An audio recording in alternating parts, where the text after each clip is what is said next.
प्रायश्चित का अर्थ है कि वो पाप, वो गलती फिर ना हो।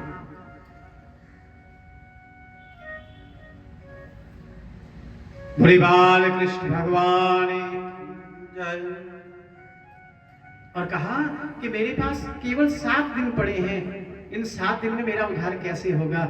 सुखदेव जी गदगद हो गए। सुखदेव जी ने कहा, राजा परीक्षित, तुमने जो प्रश्न किया है कि संसार के हित के लिए क्या किया है, लेकिन एक बात कहूं, तुम्हारे पास ही नहीं बल्कि संसार के प्रत्येक प्राणी के पास केवल 7 ही दिन हैं। क्योंकि विधाता ने इस सृष्टि की जब रचना की तो कोई 8वां दिन तो बनाया ही नहीं। 7 दिन बनाए हैं। महीने का प्रथम जो वार होता है, जो हफ्ते का पहला वार होता है, वो कहां से शुरू होता है भैया? कहां से शुरू होता है बोलो? सोमवार से। बस इसी कारण हम पीछे रह जाते हैं। इसी कारण हमारे जीवन से कभी दुख समाप्त नहीं होते। क्यों? क्योंकि हमने हफ्ते का पहला दिन सोमवार बनाया है। हफ्ते का पहला दिन जो है वो है रविवार।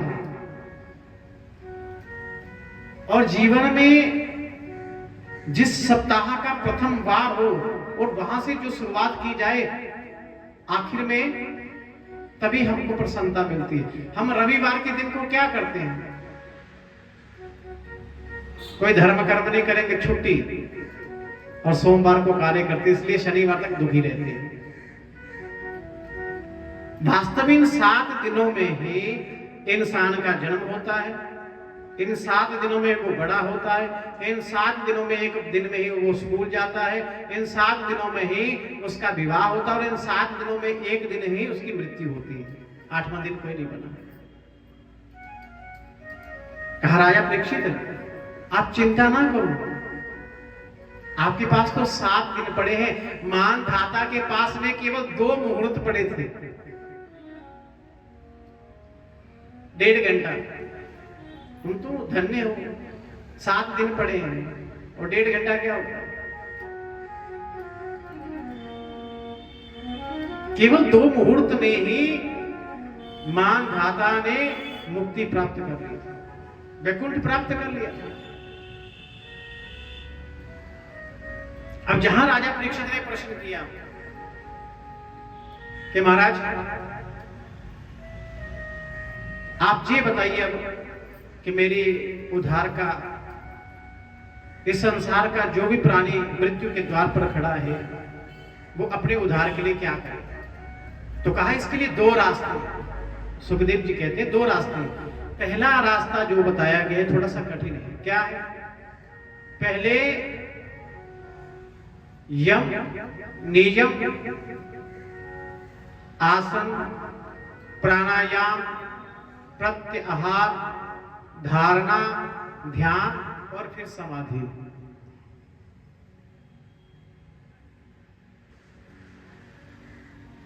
एक रास्ते में 8 पहलू हैं। पहले यम का पालन करना पड़ेगा। यम में क्या आता है? अहिंसा, ब्रह्मचर्य, सत्य बोलना, चोरी ना करना और अपरिग्रह अर्थात त्याग। इन 5 नियमों पर अगर आप चल पड़े तो फिर आगे आपको नियम का पालन करना पड़ेगा। नियम भी 5 प्रकार के। सोच यानी कि पवित्रता, बाहर और भीतर की। संतोष, जो मिल जाए उसी में संतुष्टि। इंद्रिय निग्रह, तप, इंद्रियों को काबू में करना। स्वाध्याय, स्वाध्याय क्या होता है? शास्त्रों का अध्ययन करना, पढ़ना। और परिधान अर्थात भगवान की पूजा करना। अगर ये 5 नियम पूरे हो जाएं तो फिर आसन, ज्यादा से ज्यादा आसन पर बैठने का अभ्यास करना, ज्यादा से ज्यादा। और अगर उस पर भी आप खड़े उतर गए तो फिर प्राणायाम, रेचक, कुंभक, पूरक जो करते हैं ना, सुबह सुबह योगा करवाते हैं, प्राणायाम। फिर प्रत्याहार, अपनी इंद्रियों पर काबू रखना, व्रत, उपवास इत्यादि करना। धीरे धीरे अपनी प्रत्येक इंद्रियों पर काबू पाना। फिर धारणा, भगवान की कथा तो श्रवण करके भगवान कैसे हैं उस सब रूप का फिर ध्यान लगाना, और जब ध्यान तक पहुंच गए फिर समाधि अपने आप लग जाती है, और ऐसे में फिर इंसान की मुक्ति हो जाती है।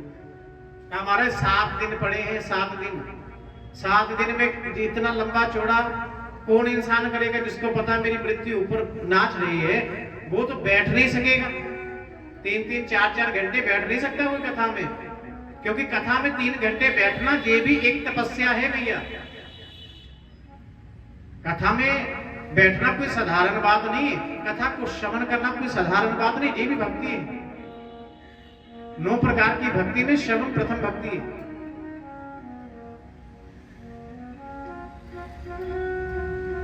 तो कहा प्रभु ऐसा नियम तो किसी से हो नहीं पाएगा, आप कोई सरल सुगम कोई उपाय कोई साधन बताइए। तो कहा फिर एक ही साधन है, सुगम है क्या? कि जो भी इंसान जो चाहता है कि 7 दिन में मेरी मुक्ति हो जाए, उसे चाहिए कि वो अपने ज्ञान के द्वारा विवेक रूपी तलवार से अपने शरीर के सब बंधनों को काट दे। रहे तो घर में, लेकिन मन से किसी के साथ संबंध न बनाए, मन से संबंध केवल भगवान के साथ में हो। और फिर अगर ऐसी स्थिति बन जाए तो फिर भगवान की कथा को ही श्रवण करना है, और कथा श्रवण के द्वारा सत्संग के द्वारा ही ऐसी स्थिति बन सकती है, अन्यथा और कोई उपाय नहीं है मुक्ति का।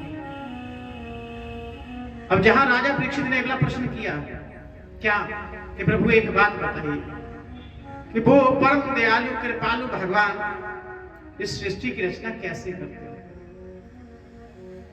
मैं ये जानना चाहता हूं। कहा बड़ा सुंदर प्रश्न किया है।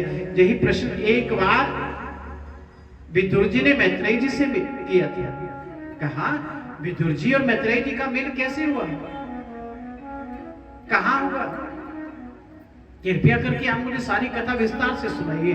तो कहा जी उन दिनों की बात है जब विदुर जी धृतराष्ट्र के पास में थे। पांडवों को राज्य में से आधा भाग नहीं दिया जा रहा था, दुर्योधन नहीं देना चाहता।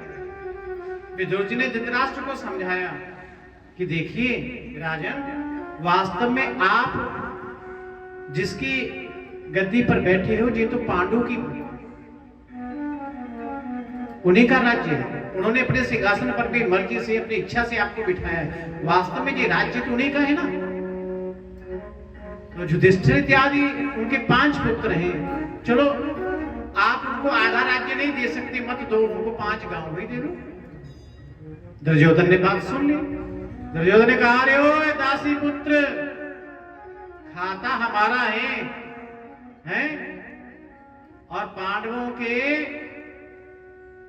हमारे विरुद्ध हमारे पिता को भड़का रहा है, पांडवों के प्रति कर रहा है इच्छा, दया पैदा कर रहा है, उनकी इच्छा पूरी करना चाहता है पांडवों मेरे पिता के। जा मेरे राज्य से निकल जा।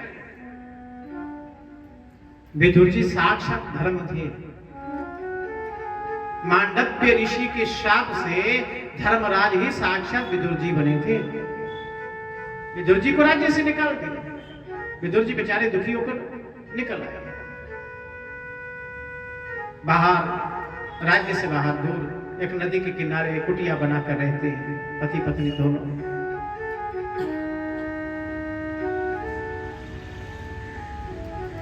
भगवान श्री कृष्ण ने बहुत कोशिश की कि महाभारत का युद्ध ना हो, क्योंकि इसमें बहुत जन माल इत्यादि की हानि होगी, बहुत खून खराब होगा। लेकिन दुर्योधन नहीं मानता था। फिर भी युधिष्ठिर ने भगवान श्री कृष्ण को अपना दूत बनाकर हस्तिनापुर भेजा। हस्तिनापुर भगवान श्री कृष्ण आए, भीष्म पितामह जी से मिले, बुआ कुंती से मिले और फिर दुर्योधन को समझाने के लिए गए। दुर्योधन देखो, हे राजन धृतराष्ट्र, हे दुर्योधन सुनो मेरी बात। युधिष्ठिर, भीम, अर्जुन, नकुल, सहदेव जैसे भी हैं तो इस राज्य के ही तुम्हारे भाई के पुत्र हैं। हे धृतराष्ट्र, और अपने भाई के पुत्रों के साथ आप ऐसा अन्याय ना करो, उनके साथ ऐसा अन्याय मत करो। वास्तव में आपका ही खून है, आप एक ही वंश हो। मेरी बात को अगर आप मानो तो आधा राज्य नहीं तो 5 गांव दे दो। दुर्योधन कहता है कृष्ण क्या बोल रहे हो? 5 गांव? अरे 5 गांव छोड़ो, मैं बिना पांडवों से युद्ध किए बिना सुई के अग्रभाग के समान भी उनको हिस्सा नहीं दूंगा। अग्रभाग के समान बिना युद्ध किए। भगवान श्री कृष्ण ने कहा दुर्योधन क्या तुम धर्म को नहीं जानते? दुर्योधन ने कहा केशव जनामि धर्मम न च मे प्रवृत्ति। ऐसा नहीं कि मैं धर्म को नहीं जानता, मैं धर्म को जानता हूं, लेकिन मेरा स्वभाव नहीं है धर्म करना। और जनामि अधर्मम न च मे प्रवृत्ति, मैं अधर्म को भी जानता हूं, मैं पाप को भी जानता हूं, लेकिन उससे निवृत्त नहीं हो सकता। कितनी बड़ी बात कह दी। ऐसे ही हम इंसान जो हैं, हम में भी पाप कहीं ना कहीं बसा हुआ है। रोज गलतियां करते हैं, रोज पाप करते हैं, और कभी भगवान के मंदिर में जाकर कहते हैं कि आज के बाद नहीं करेंगे। हमको पता है पुण्य क्या है, हमको पता है पाप क्या है, लेकिन फिर भी हम उससे निवृत्त नहीं हो पाते। क्यों? क्योंकि दुर्योधन ने कभी भी सत्संग नहीं किया। जो इंसान सत्संग करता है वही पापों से निवृत्त हो पाता है, वही अपने मन की जो बुरी वासनाएं हैं उनको दूर कर पाता है। सत्संग, और दुर्योधन ने सत्संग नहीं किया। ऐसा नहीं कि सत्संग करने का उनको अवसर नहीं मिला, बार बार अवसर मिला, लेकिन नहीं कर पाए। भगवान साक्षात देखो आए हुए,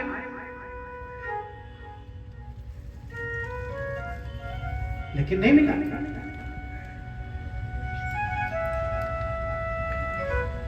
दुर्योधन नहीं सुन पाया।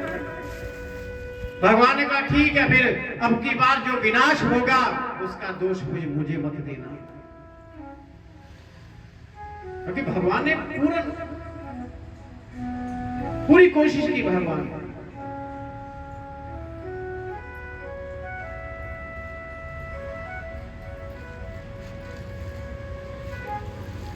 भगवान कहा ठीक है, फिर हम चलते हैं। दुर्योधन ने कहा भाई केशव कहां जा रहे हो? ये सैनिक को बंदी बना लो। भगवान मुस्कुराए। भीष्म पितामह जी ने जब ये सुना भागते हुए है, दुर्योधन तू मूर्ख है, तेरा दिमाग खराब हो गया है, भगवान को बंदी बनाना चाहता है। तो अपने सर की ओर सिराने पर बैठ गए कि भगवान जागेंगे तो फिर मैं मांगूंगा जो वर मांगना होगा। भगवान ने कहा था जो वर मांगे पहले ही आएगा, और जो मुझसे मांगेगा मैं उसको दूंगा। अर्जुन आए और दास से बाहर देखो कि चरणों की तरफ बैठ गए। भगवान की जैसे ही आंखें खुली, ये बड़ा सुंदर संदेश है कि संतों के भगवान के सदा ही चरणों में बैठना चाहिए। भगवान के बराबर कभी आसन नहीं लगाना चाहिए, संत के बराबर कभी आसन नहीं लगाना है, जिससे ज्ञान ले रही उसके भी बराबर कभी आसन नहीं लगाना चाहिए। भैया जी भागवत नहीं जी, अमृत कलश है, और जल जिसको जब भी किसी को पिलाया जाता है तो पिलाने वाला सदा नीचे होता है, पीने वाला नीचे होता है, और पिलाने वाला मटके को ऊपर रखता है। क्योंकि ऊपर मटका होगा तो नीचे वाला पी सकता है, और मटका नीचे होगा और पीने वाला ऊपर होगा तो पिलाया नहीं जा सकता।